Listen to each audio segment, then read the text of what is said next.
The blood came in the middle of the night for the third time in 2 years, and Beatrice Anderson knew with a certainty that settled like stones in her belly that her body would never give her the child she desperately wanted. She was 24 years old in the spring of 1882, living in a cramped boarding house room in Lone Pine, California, and she had just lost another baby that had barely taken root inside her before slipping away like water through cupped hands. The cramping pain that woke her was familiar now, a cruel companion she had come to dread. And as she lay there in the darkness, listening to the wind howl down from the Sierra Nevada mountains, she made a decision that would change everything. She would leave San Francisco behind forever, leave behind the husband who had grown cold and distant with each loss, leave behind the pitying looks of neighbors who whispered about barren women and God's judgment, and she would start over in this dusty mining town where nobody knew her story.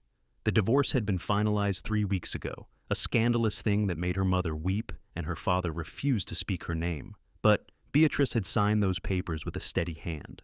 Thomas had wanted an heir for his shipping business, wanted a son to carry on the Anderson name, and after 3 miscarriages he had made it clear that she was a disappointment he could no longer abide. The irony was not lost on her that she had taken his name in marriage only to carry it through their dissolution, but she had no intention of reclaiming her maiden name of Ashford. That name belonged to a family that had turned their backs on her the moment she chose to end a marriage that was slowly killing her spirit. Lone Pine was a small town, nestled in the Owens Valley with the towering Sierra Nevada range to the west and the Anew Mountains to the east. It had grown up around the silver mines and the cattle ranches that sprawled across the valley floor, and it was the kind of place where a woman could reinvent herself if she was willing to work hard and keep her head down. Beatrice had found work at the general store, keeping the books and managing inventory, and her employer, an elderly widow named Mrs. Chen, who had come to California during the gold rush, asked no questions about her past. The morning after that third loss, Beatrice woke before dawn and cleaned herself up, burning the soiled linens in the small stove in her room.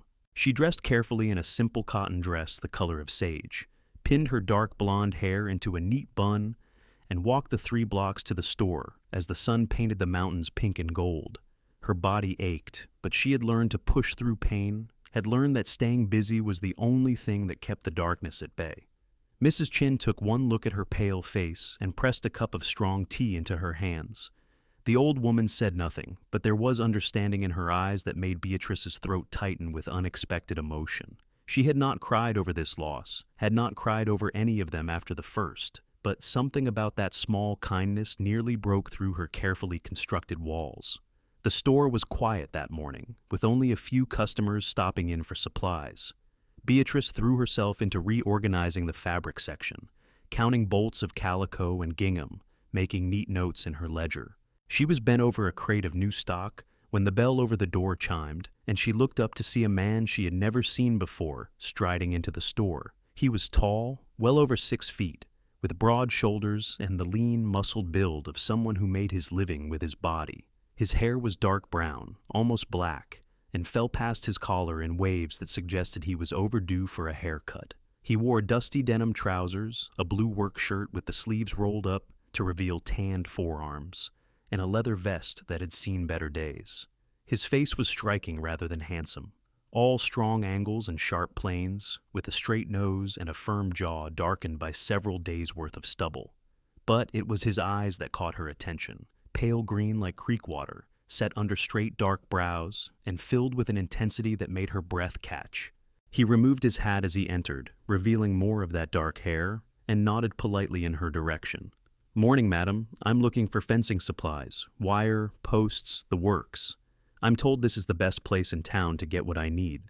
His voice was deep and rough, with a slight drawl that suggested he had come from somewhere further south. Beatrice set down her pencil and moved to the counter, grateful for the distraction from her dark thoughts. "We have several types of wire in stock," she said, pleased that her voice came out steady and professional. "How much land are you fencing?" "About 200 acres to start. I just bought the old Carmichael Ranch, up near the base of the mountains. The fencing is in poor shape, needs to be completely replaced." He stepped closer to the counter, and she caught the scent of leather and sage and honest sweat. "Name's Harrison Jamison. I'm new to the area." "Beatrice Anderson. I manage the inventory here. The Carmichael place you said?" That's good land, plenty of water. She pulled out a catalog and began making calculations, her mind already working through what he would need. You planning to run cattle? Cattle and horses.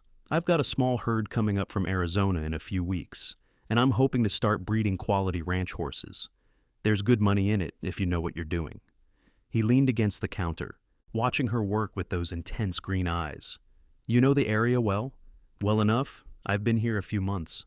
She showed him the figures, explaining the different gauges of wire and their relative merits. He listened carefully, asking intelligent questions, and she found herself relaxing slightly in his presence. There was something solid about him, something steady and dependable that reminded her of the mountains themselves. They spent the better part of an hour going over his order, and by the time they were finished, Harrison Jamison had not only arranged for delivery of enough supplies to fence his entire property, but had also ordered various tools, hardware, and household goods. He paid half up front in cash, counting out the bills with calloused fingers, and promised to pay the remainder on delivery. I appreciate your help, Miss Anderson, he said, settling his hat back on his head. Then he paused, those green eyes studying her face with an attention that made her want to look away. Or is it Mrs. Anderson? Miss, she said, the lie coming easily. It was simpler than explaining about the divorce, simpler than dealing with questions. Just Miss Anderson. Something shifted in his expression, a subtle change she could not quite read. Well then, Miss Anderson, I expect I'll be seeing more of you. I have a feeling I'll be needing plenty of supplies to get that ranch up and running. He tipped his hat to her and strode out into the bright morning, leaving her standing behind the counter with her heart beating just a little faster than it should. Mrs. Chen emerged from the back room, where she had been sorting through a shipment of tinned goods. The old woman's face was inscrutable, but there was a knowing glint in her dark eyes. That one is different from most men who come through here. He looked at you like he saw you, not just a woman behind a counter. Beatrice felt heat rise to her cheeks. He's just a customer, Mrs. Chen. Nothing more. If you say so? The old woman patted her arm gently. But I have lived long enough to recognize when two people see each other. It is rare, and it is worth paying attention to when it happens. Beatrice shook her head, dismissing the idea, even as something in her chest fluttered with an emotion she had thought long dead. She had no business thinking about any man, let alone a stranger who had just bought a ranch and would likely be looking for a wife to help him run it. She had proven herself incapable of giving a man what he needed, incapable of carrying a child to term, and she would not set herself up for that kind of heartbreak again. But despite her best intentions, she found herself thinking about Harrison Jamison as she went about her work that day.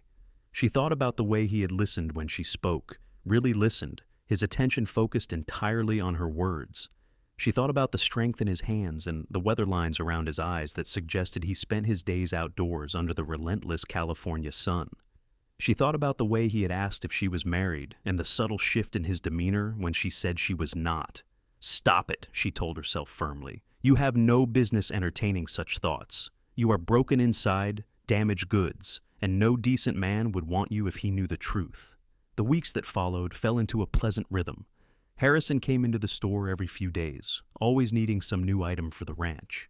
He was renovating the old house, replacing rotted boards and fixing the roof, and he seemed to take pleasure in telling her about his progress. Beatrice found herself looking forward to his visits, found herself taking extra care with her appearance on the days she thought he might stop by. He began to linger at the counter, asking her opinion on various matters related to the ranch.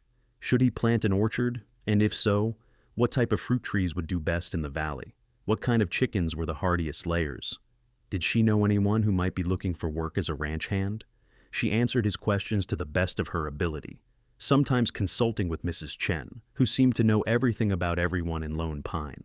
You are good at this, Harrison told her one afternoon in late June, as she helped him select seeds for a vegetable garden. You have a head for business, and you understand the land. That's a rare combination. I enjoy it, she admitted. I like the puzzle of matching needs to resources, of figuring out the most efficient way to accomplish a goal, and I find the work satisfying in a way I never expected. What did you do before you came to Lone Pine? He asked, his tone casual but his eyes watchful. She hesitated, weighing how much to tell him. I lived in San Francisco. I was married, but it did not work out. I needed a fresh start, somewhere far from the city and all its memories. He nodded slowly, accepting this without pressing for details. I understand that need. I came from Texas originally, but I spent the last few years in Arizona. I needed distance from my own past, my own mistakes. Sometimes a man has to ride away from who he was to become who he is meant to be. And who are you meant to be, Mr. Jamison? The question slipped out before she could stop it, more personal than she had intended. He smiled then, a real smile that transformed his serious face and made her heart skip. I'm working on figuring that out. But I think it starts with building something lasting, something that matters, a ranch that will endure, a life that has meaning beyond just surviving day to day. He leaned closer, his voice dropping. And maybe, if I'm very fortunate, sharing that life with someone who understands what it means to start over. The air between them felt charged, heavy with possibility, and Beatrice had to look away before she said something foolish. She busied herself wrapping his seeds in brown paper, tying the packages with string, her hands shaking just slightly. When she handed them to him, their fingers brushed, and the contact sent a jolt through her that was entirely inappropriate for a woman standing in a general store in broad daylight. "Miss Anderson," he said softly, "would you consider letting me call on you? Properly, I mean. I could take you to dinner at the hotel, or we could go for a drive out to see the ranch. I would very much like to spend time with you outside of this store." She wanted to say yes. Every part of her wanted to say yes, to take this chance, to see where this connection might lead. But the familiar weight of her failures pressed down on her, and she heard herself saying, "I do not think that would be wise, Mr. Jamison. I am not in a position to be courted by anyone. My situation is complicated, and I have no wish to waste your time." His face fell, but he rallied quickly, squaring his shoulders. "I do not consider spending time with you a waste, Miss Anderson, and I am patient. I can wait until your situation becomes less complicated." He gathered up his packages and headed for the door, then turned back with that intense gaze fixed on her. "I meant what I said. You are remarkable, and any man with eyes can see it. I hope someday you will see it too." After he left, Beatrice sank onto the stool behind the counter, her legs suddenly unsteady. Mrs. Chen appeared at her elbow with another cup of tea, and the old woman's expression was kind but firm. "You are making this harder than it needs to be," she said. "That man has honorable intentions, anyone can see it. And you light up like a lantern when he walks in that door. Why push away something good?" "Because I cannot give him what he will eventually want," Beatrice said, her voice breaking. "I cannot give any man what they want. My body is broken, Mrs. Chen. I have lost 3 babies, 3 precious lives that could not hold on inside me. What kind of future could I offer a rancher who will need children to help run his property, to inherit what he builds?" Mrs. Chen sat down on the other stool, her movements slow and deliberate. She was quiet for a long moment, staring out the window at the dusty street. Finally, she spoke. "I had 6 children. 3 lived past their first year. 2 of those died before they turned 10. Only my daughter survived to adulthood, and she died bringing my first grandchild into the world. The baby died too." Her voice was matter of fact, but Beatrice could hear the old grief underneath. We do not always get to choose what our bodies will do, but we do get to choose whether we let our fear keep us from living. That man out there, he looks at you like you are precious water in the desert. Do not throw that away because you are afraid of what might happen. Be afraid and do it anyway. The words settled over Beatrice like a blanket, comforting and challenging at the same time. She thought about Harrison's green eyes, the way he listened when she spoke, the respect he showed her opinions. She thought about the loneliness of her little room at the boarding house, the emptiness of her days outside of work. She thought about what it might feel like to let someone in again, to take a risk on happiness, even knowing it might end in heartbreak. When Harrison came into the store 3 days later, she was ready. He approached the counter with his usual polite greeting, asking about nails and hinges, and she filled his order efficiently. As she was wrapping his purchases, she took a deep breath and spoke before she could lose her nerve. "Mr. Jamison, if your offer is still open, I would be pleased to see your ranch. Perhaps this Sunday, if you are not too busy." His whole face transformed, that brilliant smile breaking through like sun through clouds. "My offer is absolutely still open, Miss Anderson. I would be honored to show you the place. May I pick you up at the boarding house around 10 in the morning? That would be perfect." Sunday dawned clear and warm, the kind of California day that made Beatrice understand why people traveled thousands of miles to settle in this state. She dressed in her best day dress, a soft blue cotton with tiny white flowers embroidered at the collar and cuffs, and pinned her hair carefully, allowing a few tendrils to curl around her face. Her hands trembled slightly as she fastened her bonnet, and she had to sit down on her narrow bed to calm her racing heart.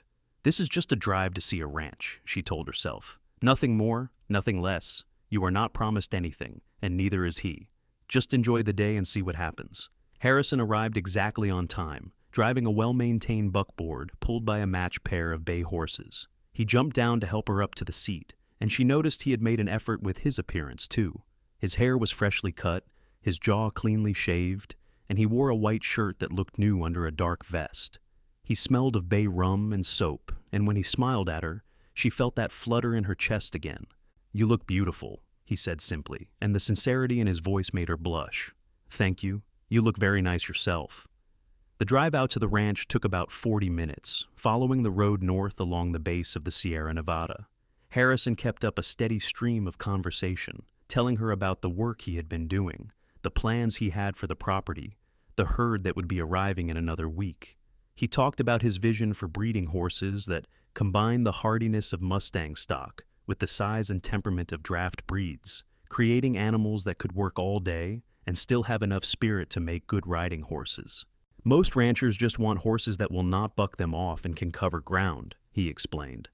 "But I think there is a market for something more, animals with intelligence and personality, horses that become partners, not just tools. Does that make sense, or do I sound like a fool?" "It makes perfect sense," Beatrice assured him. "And I think you are right about the market. The railroad has made California more accessible, and people are coming here with money to spend on quality stock. If you can deliver what you describe, I think you will do very well." He glanced at her with obvious pleasure. "See, this is what I mean. You understand business in a way most people do not. You think several steps ahead, you see the larger picture. I wish I had someone like you helping me plan all of this." They rounded a curve in the road, and suddenly the ranch spread out before them. The house was a sturdy 2-story structure, built of local timber, with a wide front porch and a stone chimney. It had been recently painted white, and new glass gleamed in the windows. Behind the house stood a large barn, also freshly painted, and several smaller outbuildings in various states of repair.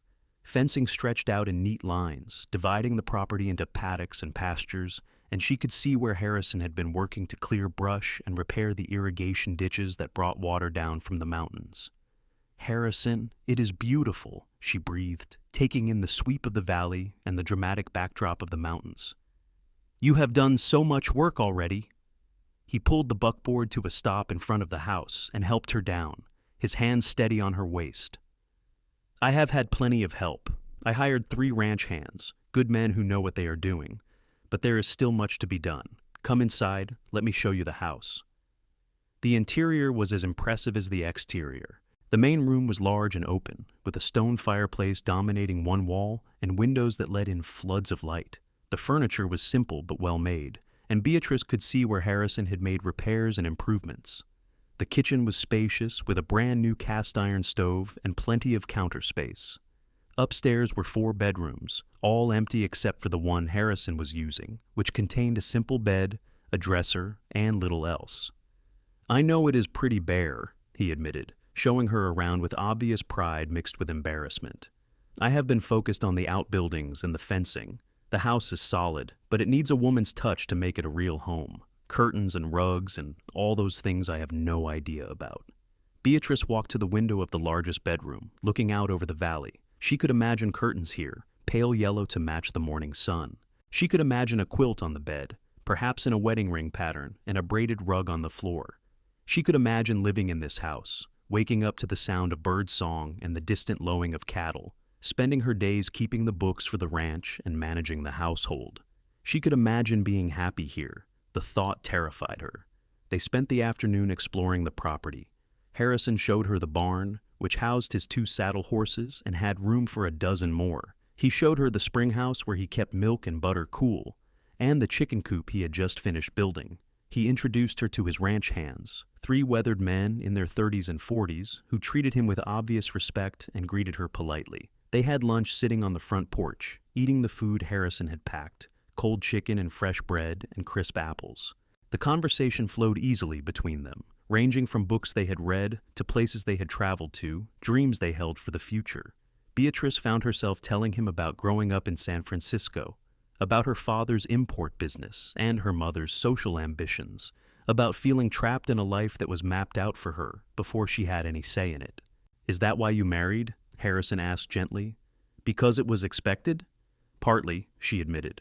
"But I also thought I loved him. Thomas was charming and successful, and my parents approved. It seemed like the right thing to do. I was 19 and naive, and I thought marriage would give me purpose, would make me feel complete." She laughed bitterly. "I learned quickly that marriage to the wrong person makes you feel more incomplete than being alone ever could." "What made him the wrong person?" She was quiet for a long moment, watching a hawk circle high above the valley. "He only wanted me for what I could give him. An heir, a hostess for his business dinners, someone to manage his household and make him look good to his associates. He did not want me, Beatrice, the person with thoughts and opinions and dreams. And when I could not give him the one thing he wanted most, he made it very clear that I was a failure as a woman." Harrison's jaw tightened, and she saw anger flash in his green eyes. He was a fool and a coward. Any man who would treat a woman that way does not deserve to be called a man. "He wanted children," she said, the words coming out in a rush, "and I could not give them to him. 3 times I conceived, and 3 times I lost the baby before it was barely started. The doctor said there was something wrong with me, some weakness in my body that could not hold on to a pregnancy. Thomas divorced me, said he needed a wife who could give him sons, and I could not even argue with him because he was right. I am broken, Harrison. My body has failed me in the most fundamental way a woman can fail." She waited for him to pull away, to make some excuse and end this day that had been so perfect. Instead, he reached over and took her hand, his calloused fingers gentle around hers. "You are not broken," he said firmly. "You are not a failure. What happened to you is a tragedy, but it does not define your worth as a person. You are intelligent, capable, kind, and stronger than you know. Those babies you lost, that was not your fault. Sometimes terrible things happen, and there is no reason for it, no one to blame. But pushing away every chance at happiness because you are afraid it will happen again, that is a choice, and I think you are braver than that." Tears spilled down her cheeks before she could stop them, and she turned her face away, ashamed of this display of emotion. But Harrison would not let her hide. He stood and pulled her up with him, wrapping his arms around her and holding her close as she wept against his chest. He smelled like sunshine and sage, and his heart beat steady under her ear, and she let herself lean into his strength for just a moment. "I want to court you properly," he murmured into her hair. "I want to take you to church socials and town dances. I want to show you off to everyone in Lone Pine and make every other man jealous that you chose to spend time with me. And eventually, if you will have me, I want to marry you and build this ranch into something we can both be proud of. I want a partner, Beatrice, someone who will stand beside me and help me make decisions and tell me when I am being a stubborn fool. I want you, not some imaginary perfect woman who exists only in dreams. You, with your sharp mind and your careful planning, and your hurt heart that is still brave enough to hope." She pulled back enough to look up at him, searching his face for any sign of doubt or pity. She found neither, only steady determination and something deeper that made her breath catch. "What if I can never give you children? What if that part of me really is broken beyond repair? Then we will face that together, and we will build a life that has meaning and purpose even without children of our own. There are plenty of orphans in this world who need homes. There are young people who need mentors and teachers. There are 1,000 ways to leave a legacy beyond blood." He cupped her face in his hands, his thumbs wiping away her tears. "But Beatrice, you need to hear me on this. I want you. Not your ability to bear children, not your womb or your fertility or any of that. I want your companionship, your laughter, your thoughts at the end of a long day.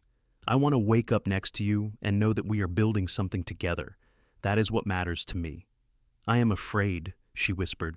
"I am so afraid of failing again, of disappointing you, of losing another piece of myself to grief. Then we will be afraid together, and we will do it anyway, because the alternative is living half a life, alone and safe, but never really alive."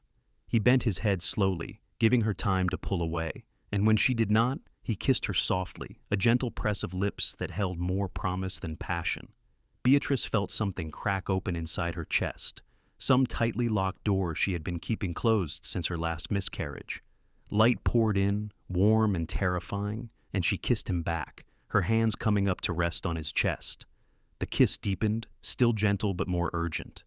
And when they finally pulled apart, they were both breathing hard. "Give me a chance," Harrison said, resting his forehead against hers. "Give us a chance. That is all I ask." "Yes," she heard herself say. "Yes, I will give us a chance." The next months passed in a golden haze of courtship and discovery. Harrison called on her 3 times a week, taking her to church on Sundays and to the occasional social gathering in town. They went on long drives through the valley, exploring the network of roads and trails that connected the scattered ranches and mining camps. He taught her to ride, patiently helping her overcome her initial fear of the horses, and she discovered a joy in the freedom of moving across the land on horseback that she had never experienced in the city. She began keeping the books for the ranch, riding out twice a week to go over the accounts and help Harrison plan purchases and sales. His herd had arrived, 30 head of good quality cattle and a dozen horses of various breeds and temperaments. He was breeding the horses carefully, matching temperament and conformation, and Beatrice found herself fascinated by the process. She helped him research bloodlines and make decisions about which animals to keep and which to sell, and he valued her opinion as much as he valued his ranch hand's expertise. Mrs. Chen watched their courtship with obvious approval, making little comments about how Beatrice glowed these days, how she smiled more readily, how she seemed to have shed some weight she had been carrying. And it was true.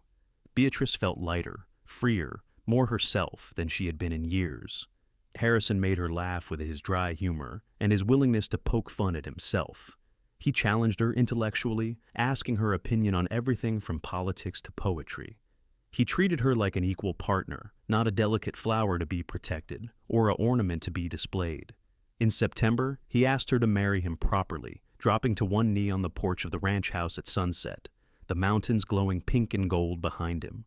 The ring he offered was simple, a gold band with a small diamond, but she treasured it more than any piece of jewelry she had ever owned. "I love you," he said, his green eyes blazing with intensity. "I love your strength and your intelligence and the way you see right through me to who I really am. I love the way you organize my chaotic paperwork and the way you talk to the horses like they are people.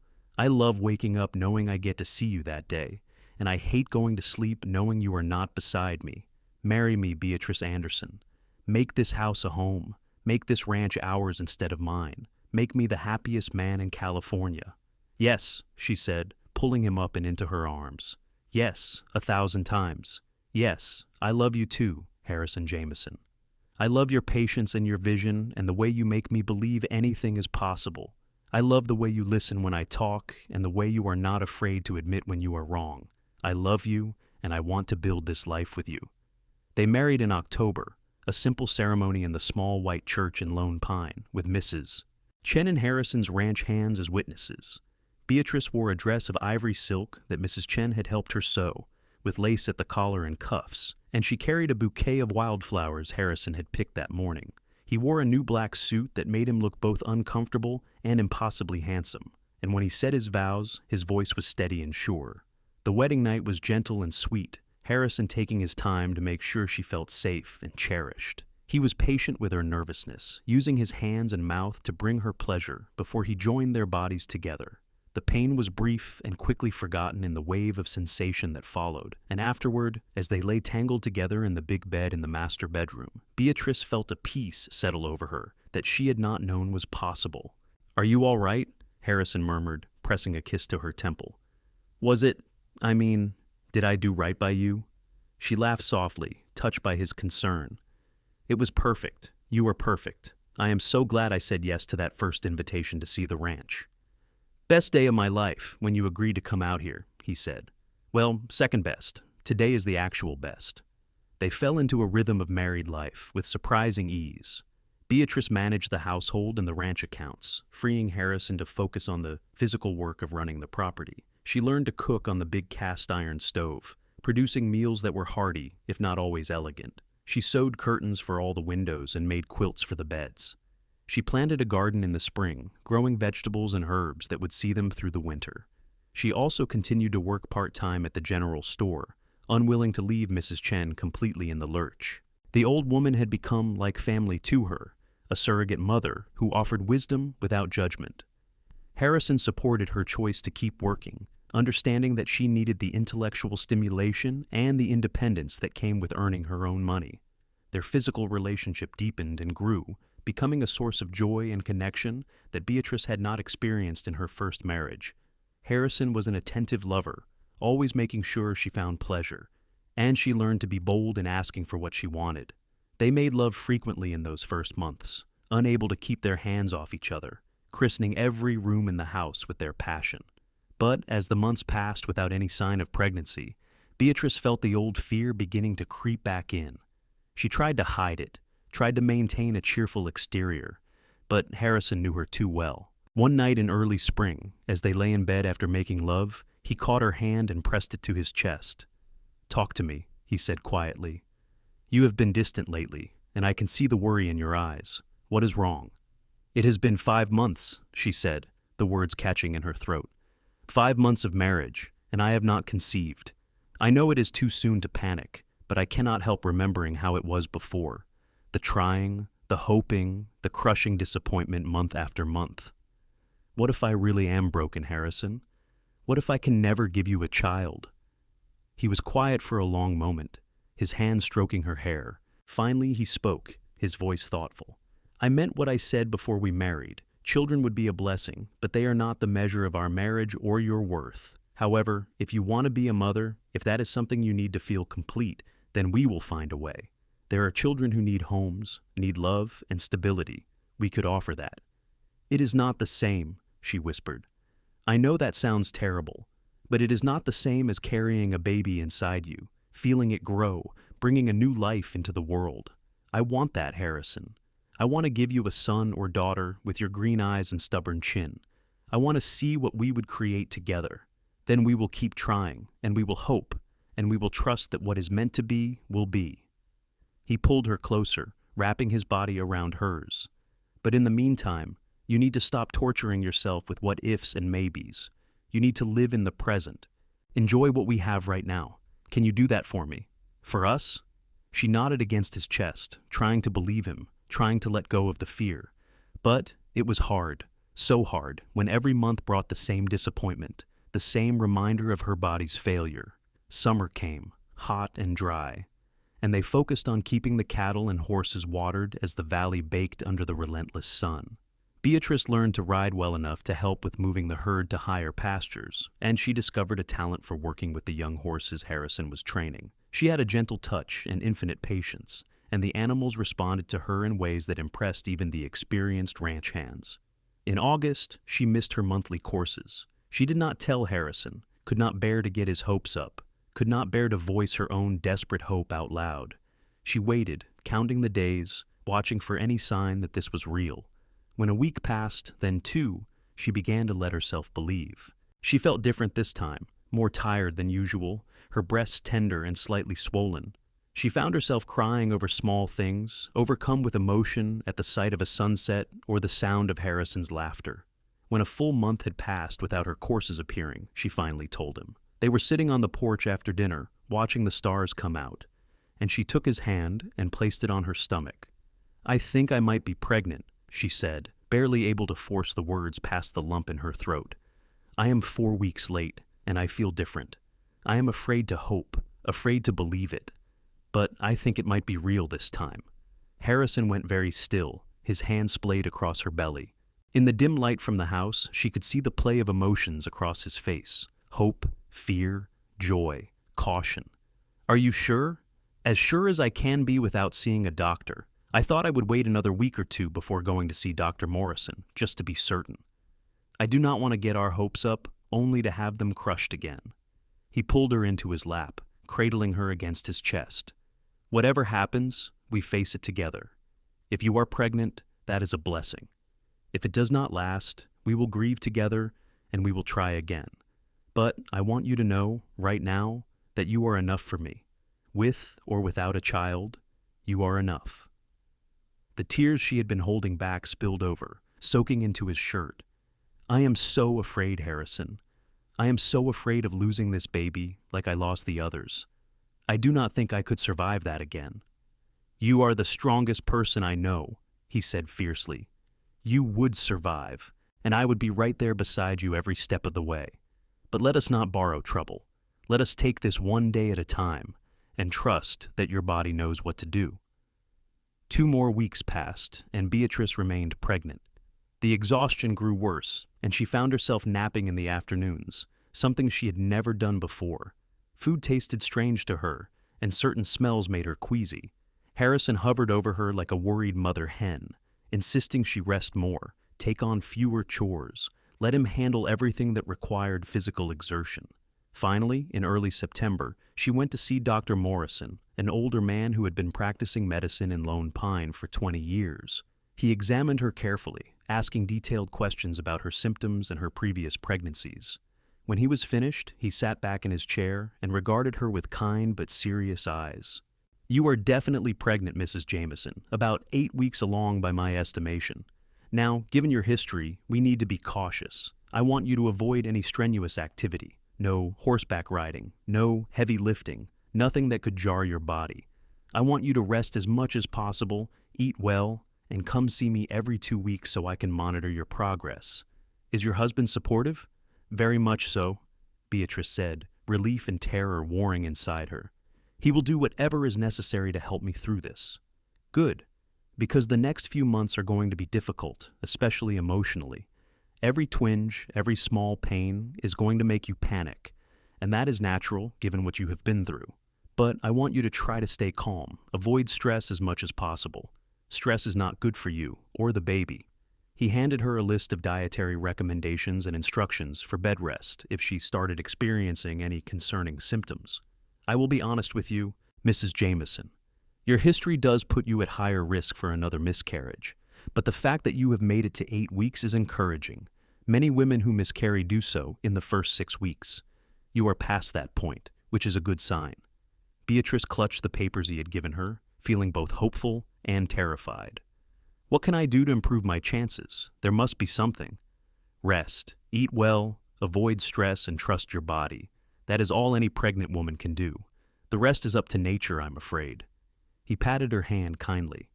"But I have a good feeling about this one. You look healthier than many women I see, and your overall constitution seems strong. Try to stay positive, and I will see you in 2 weeks." Harrison was waiting for her outside the doctor's office, pacing the wooden sidewalk like a caged animal.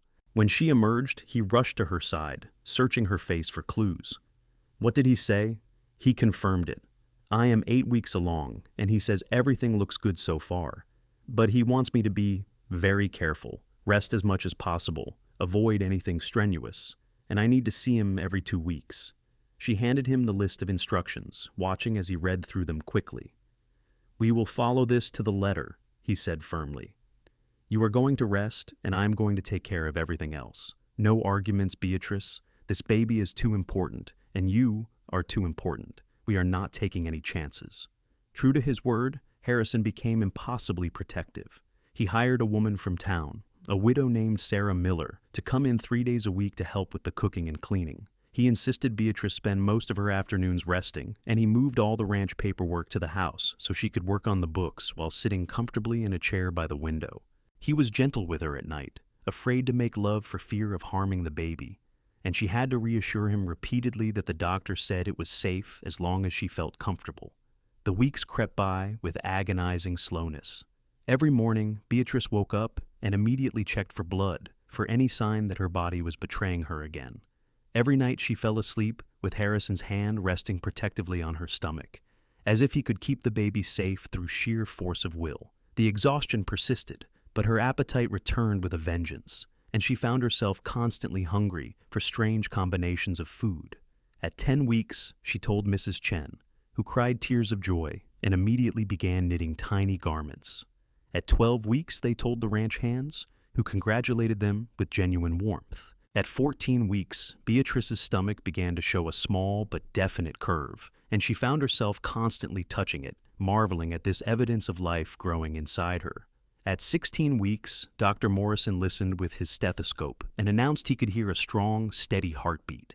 Beatrice burst into tears right there in his office, overcome with relief and joy and disbelief that she had made it this far.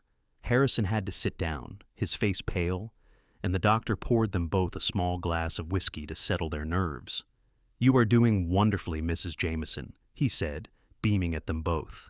"The baby is the right size for its gestational age, the heartbeat is strong, and you show no signs of complications. I think you can start to relax a little, enjoy this pregnancy instead of living in fear of it." As fall turned to winter, Beatrice bloomed. Her skin glowed, her hair became thick and lustrous, and despite her still persistent exhaustion, she felt better than she had in years. The baby moved constantly, little flutters and kicks that delighted her. She would call Harrison over whenever she felt movement, pressing his hand to her stomach so he could feel it too, and his face would light up with wonder every single time.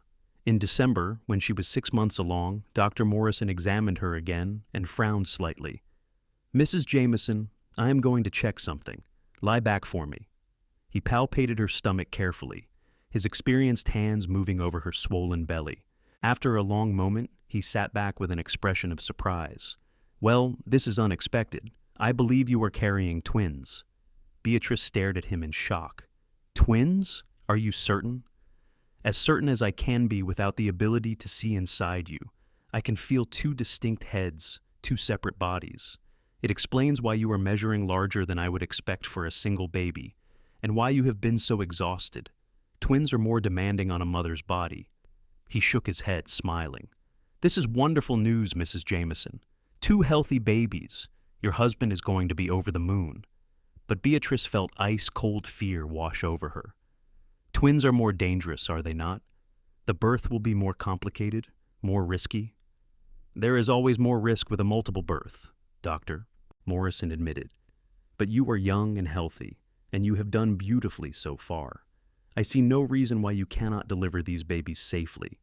We will just need to be extra careful as you get closer to your due date.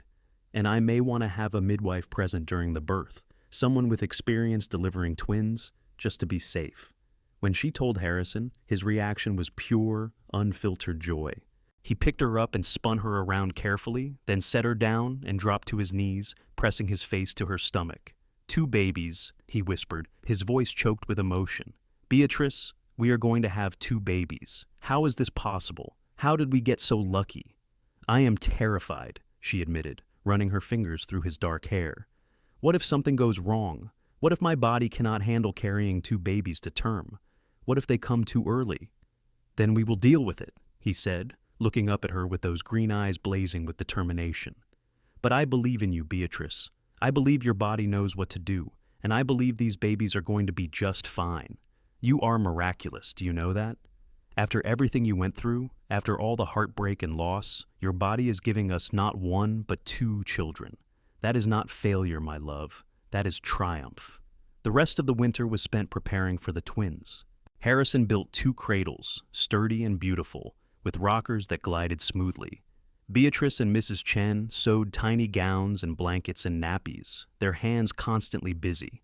Sarah Miller came every day now, taking over all the household tasks so Beatrice could rest.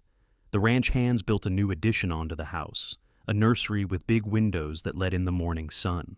Beatrice grew huge, her stomach stretching to accommodate 2 growing babies. She could no longer see her feet, could barely get out of bed without help. She was constantly uncomfortable, her back aching, her ankles swollen, her sleep interrupted by the need to use the chamber pot every few hours. But through it all, she marveled at the life inside her, at the constant movement and activity that told her the babies were thriving. In March, when she was 8 months along, Dr. Morrison examined her and announced that the babies were in good position, both head down, ready for birth. "Any day now," he said. "Twins often come a bit early, and given your size, I would not be surprised if you went into labor within the next week or 2. Make sure your husband knows to come fetch me immediately when your contractions start." Beatrice was ready. She was uncomfortable, exhausted, and eager to meet these babies she had carried for so long. But she was also terrified of the birth itself, of the pain she knew was coming, of the million things that could go wrong.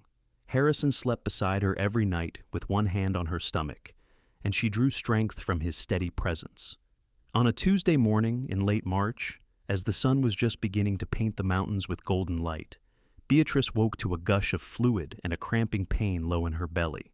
She knew immediately what was happening, and she shook Harrison awake with trembling hands. "It is time," she said, trying to keep her voice calm. "The babies are coming. You need to get Dr. Morrison." Harrison was out of bed and dressed in record time, pulling on his boots as he ran for the door. "I will be back as fast as I can. You stay put. Do not try to move. I will send one of the hands to fetch Mrs. Chen, too." He pressed a quick, hard kiss to her forehead. "I love you. You are going to be amazing. These babies are so lucky to have you as their mother." Then he was gone, and Beatrice was alone with the contractions that were already increasing in intensity and frequency. She tried to breathe through them the way Dr. Morrison had instructed, tried to stay calm and focused. Sarah Miller appeared at her bedside, having heard the commotion, and helped her into a clean nightgown and onto the special linens they had prepared for this moment. The hours that followed blurred together in a haze of pain and effort. Dr. Morrison arrived, calm and professional, and examined her to check her progress. The midwife, an experienced German woman named Greta Hoffman, came shortly after, bringing her bag of supplies and a no-nonsense attitude that Beatrice found oddly comforting. Mrs. Chen held her hand and wiped her face with cool cloths, murmuring encouragement in a mixture of English and Chinese. Harrison hovered in the doorway, looking pale and terrified, until Dr. Morrison finally took the pity on him and let him come sit beside Beatrice. He held her hand through the contractions, letting her squeeze until his bones creaked, murmuring words of love and encouragement that she barely heard through the pain.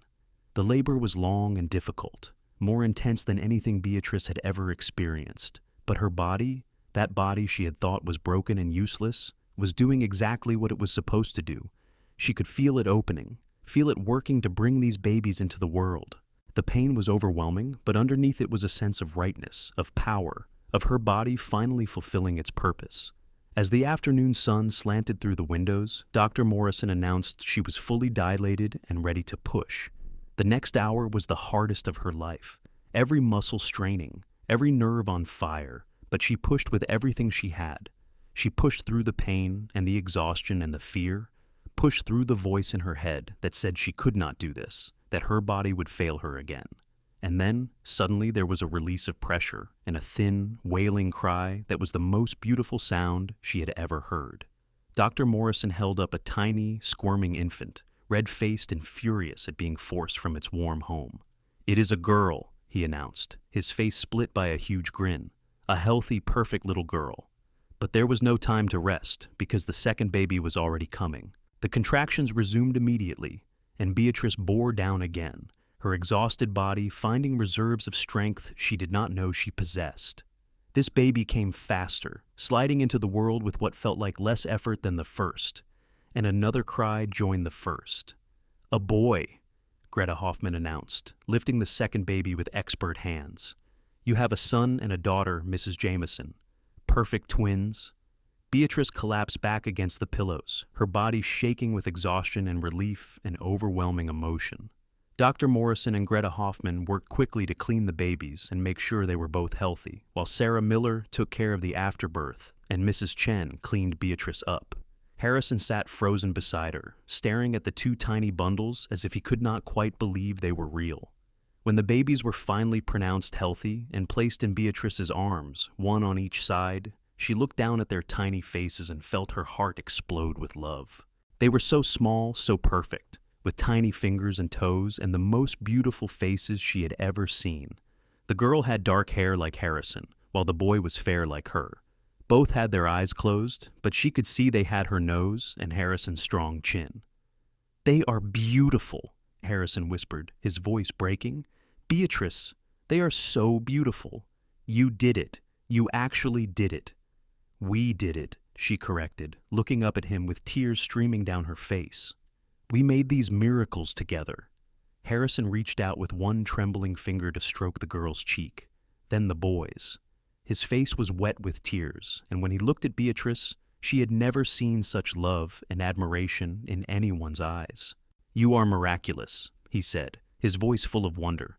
"After everything you have been through, after all the loss and heartbreak, you grew these perfect babies and brought them safely into the world.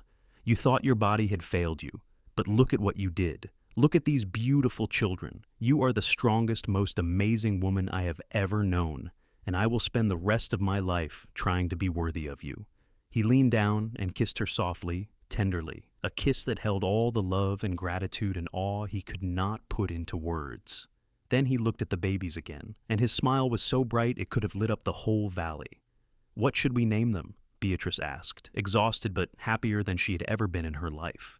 They had discussed names for months, unable to decide between dozens of options. But now, looking at these tiny faces, Beatrice knew exactly what felt right. "Hannah," she said, looking at the little girl. "Hannah Rose Jamison. And Henry," she added, gazing at the boy. "Henry James Jamison." "Perfect," Harrison breathed. "Hannah and Henry, our son and daughter, our family." The next weeks were a blur of exhaustion and joy. The twins were healthy eaters with strong lungs, and Beatrice quickly fell into the rhythm of feeding and changing and soothing two babies. Harrison was an involved father from the start, walking the floor with crying infants in the middle of the night, changing nappies without complaint, spending hours just staring at their tiny faces in wonder.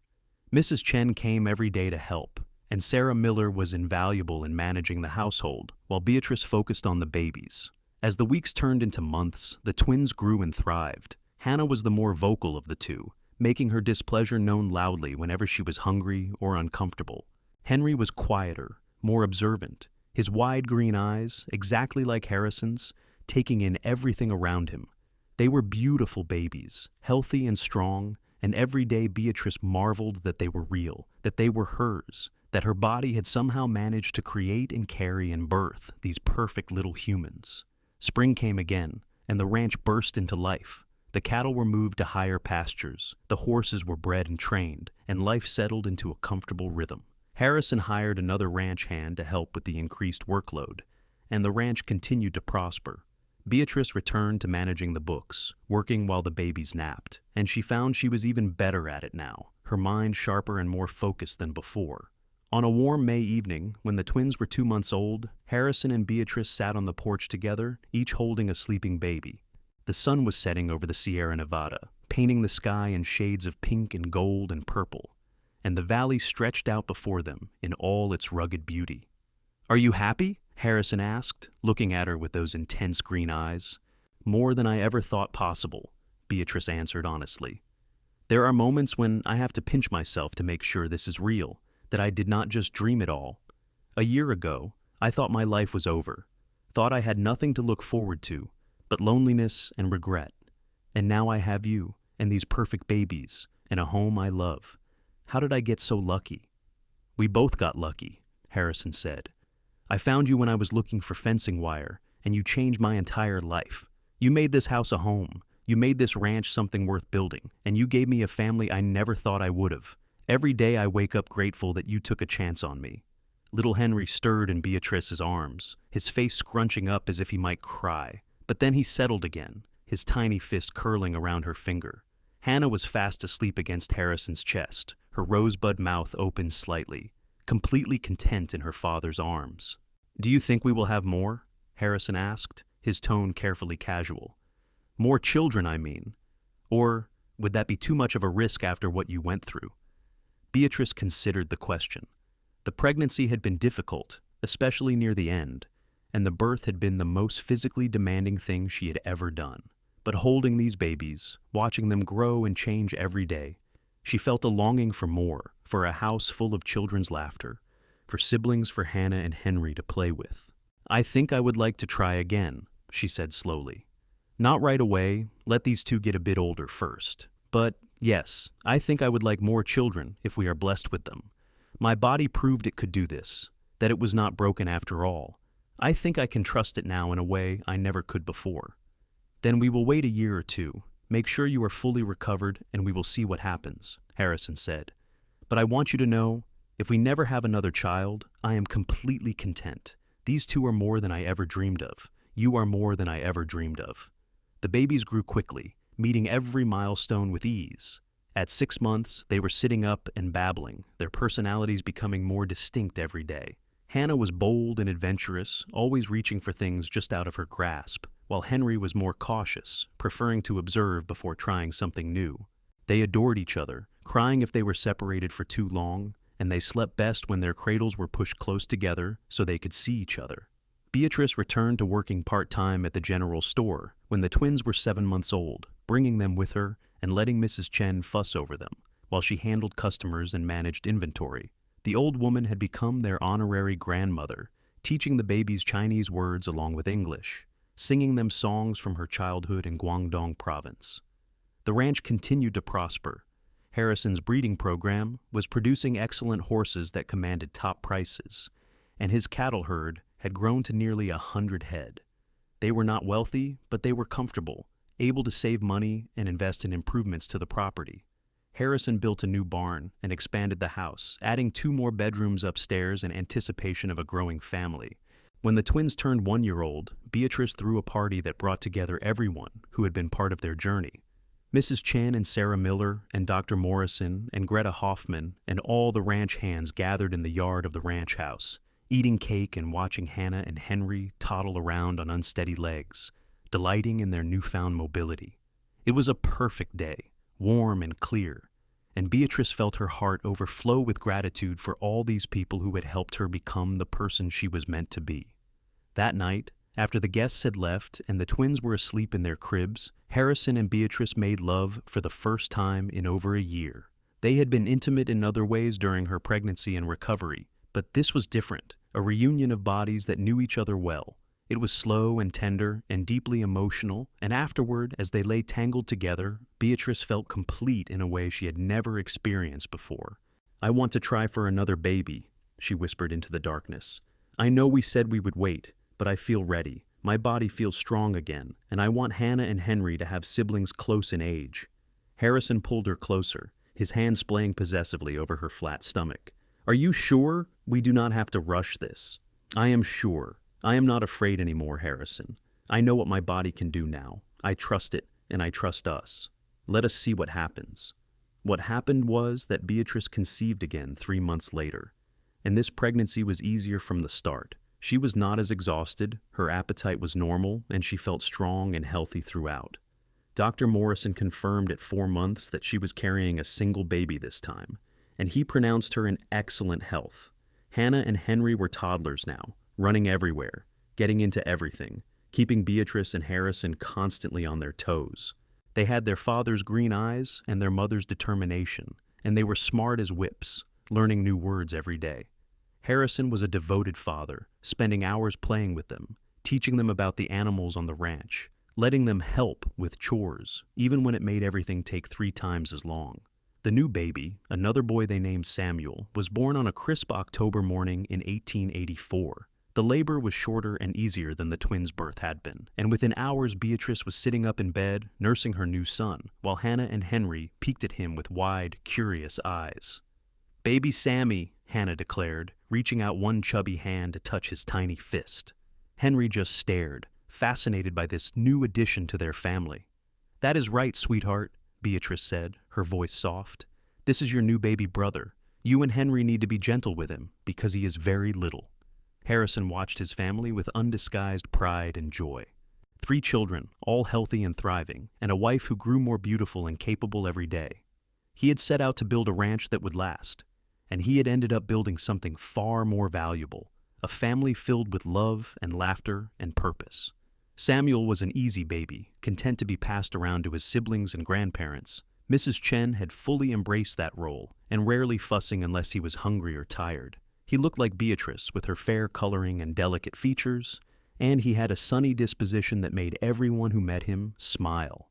The years passed in a happy blur. The twins started school in Lone Pine, walking the 3 miles to town and back every day, sometimes riding their ponies when the weather was bad. Samuel toddled after his older siblings, desperate to keep up with everything they did. The ranch grew and prospered, and Harrison and Beatrice became pillars of the small community, respected for their hard work and their generosity to neighbors in need.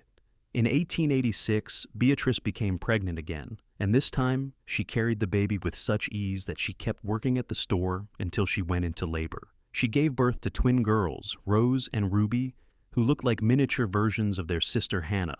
Harrison joked that he was hopelessly outnumbered by women now, but the pride in his voice when he introduced his 5 children to anyone who would listen made it clear he would not change a thing.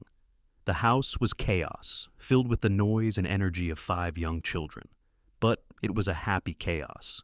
Beatrice had never imagined she could be this happy, had never dreamed she would have the family she had always wanted.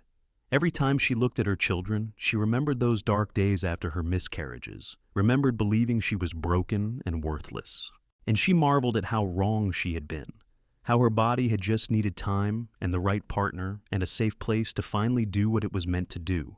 Mrs. Chen passed away peacefully in her sleep in 1887 at the age of 76.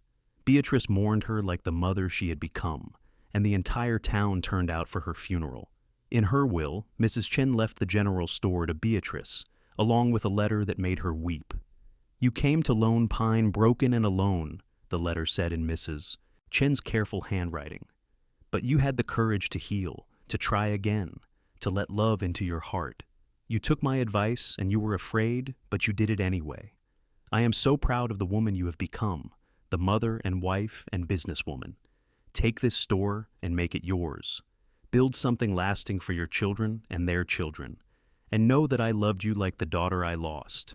You gave my final years meaning and joy, and I am grateful every day that you walked into my store." Beatrice hired a manager for the store, a young woman from town who needed work, but she kept control of the finances and the major decisions.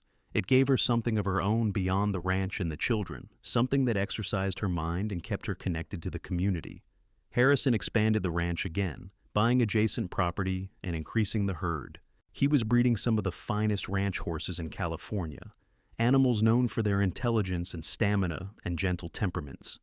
People came from as far away as San Francisco to buy his stock, and the Jamison Ranch became synonymous with quality. The children grew healthy and strong. Hannah was bold and fearless, always climbing the highest tree or riding the fastest horse. Henry was thoughtful and studious, always reading, always asking questions. Samuel was the peacemaker, able to charm his way out of trouble with a smile. Rose and Ruby were inseparable, their own little world of twin communication and shared secrets. On their 10th wedding anniversary, Harrison took Beatrice on a trip to San Francisco, their first time away from the children overnight. They stayed in a fancy hotel, ate at expensive restaurants, and attended the theater. But the best part was simply being alone together, remembering who they had been before they became parents, reconnecting as husband and wife rather than just partners in the constant work of running a household. "Do you ever regret it?" Harrison asked on their last night in the city as they stood on their hotel balcony looking out at the lights of San Francisco. "Leaving your old life behind, marrying a cowboy, spending your days on a remote ranch instead of living in society?" Beatrice turned to face him, taking his hands in hers. "Not for a single second. That life was never really mine, Harrison. It was the life my parents wanted, the life I was expected to want.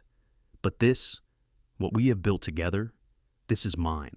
Our children, our ranch, our community. This is the life I chose, and I would choose it again 1,000 times over." He kissed her then, long and deep, and later when they made love in the privacy of their hotel room, it was with the passion and tenderness of 2 people who knew each other completely and loved what they knew. When they returned to the ranch, they were greeted by 5 excited children and a house that was somehow still standing, despite being left in the care of Harrison's now quite elderly ranch hands and young Sarah Miller's daughter, who had taken over her mother's place. The next weeks were spent settling back into routine, and Beatrice found she was actually relieved to be home, back in her own kitchen, sleeping in her own bed, surrounded by the noise and chaos of her family. In 1891, when the twins Hannah and Henry were 9 years old, Samuel was 7, and Rose and Ruby were 5, Beatrice discovered she was pregnant again. She was 33 now, and this pregnancy felt different from the others. She was more tired, more easily winded.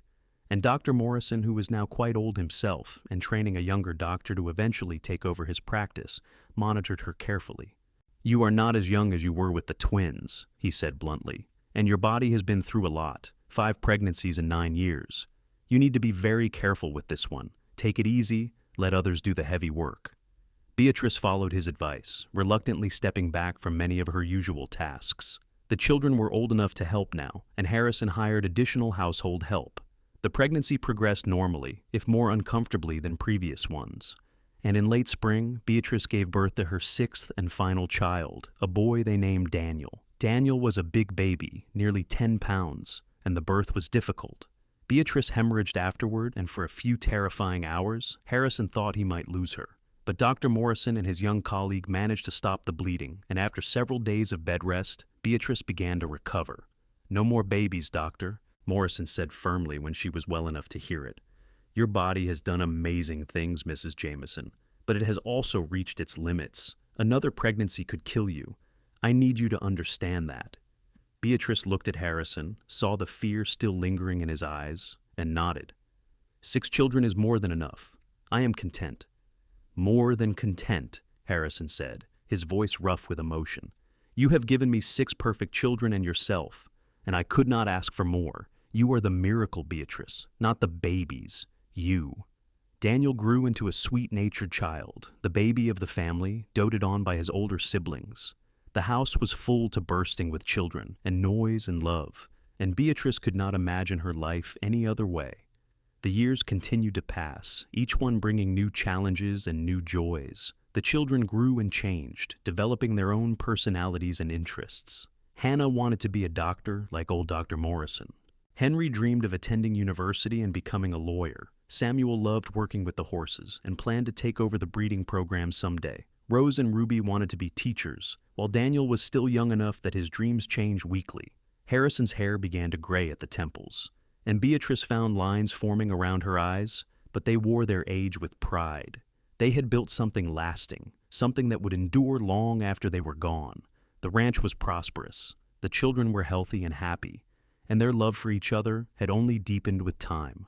On a warm summer evening in 1895, the whole family gathered on the porch of the ranch house for dinner. It was a tradition they maintained no matter how busy life got, this time together at the end of each day.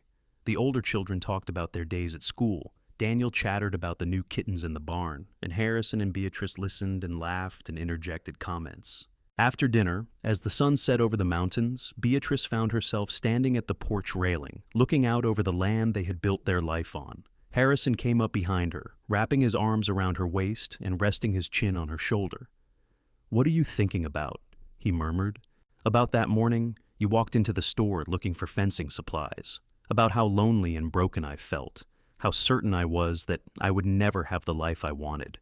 And about how wrong I was." She turned in his arms to face him.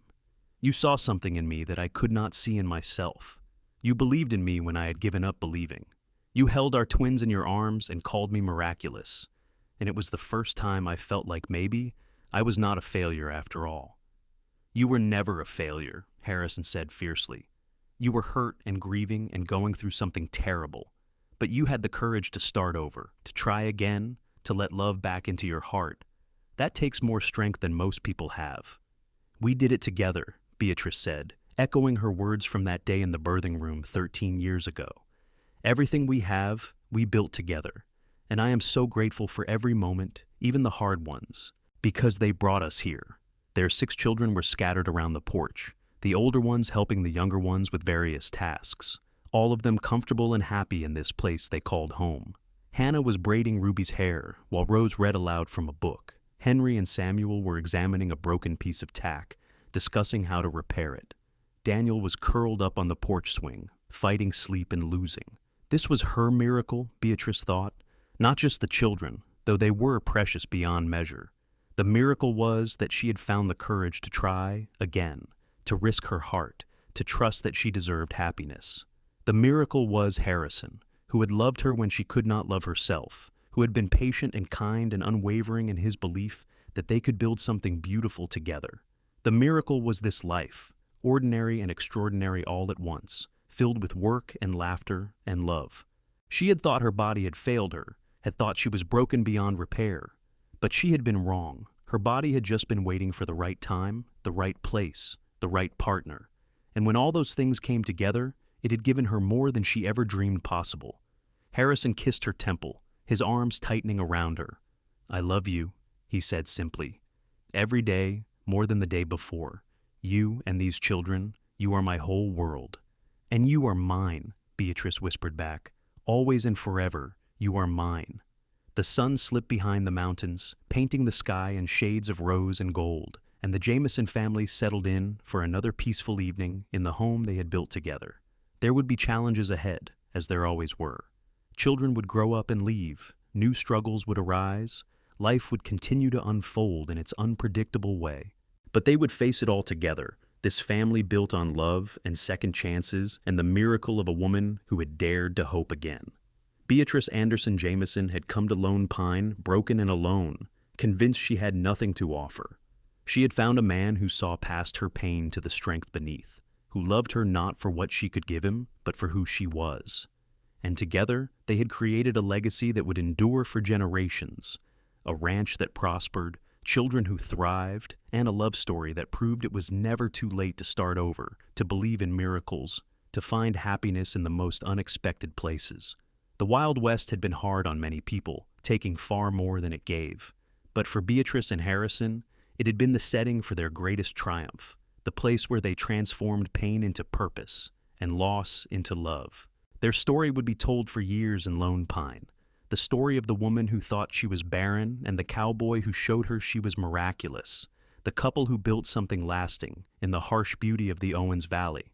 And on quiet evenings, when the work was done and the children were settled, Harrison would pull Beatrice close and remind her of that day he held their newborn twins, one in each arm, and looked at her with tears streaming down his face.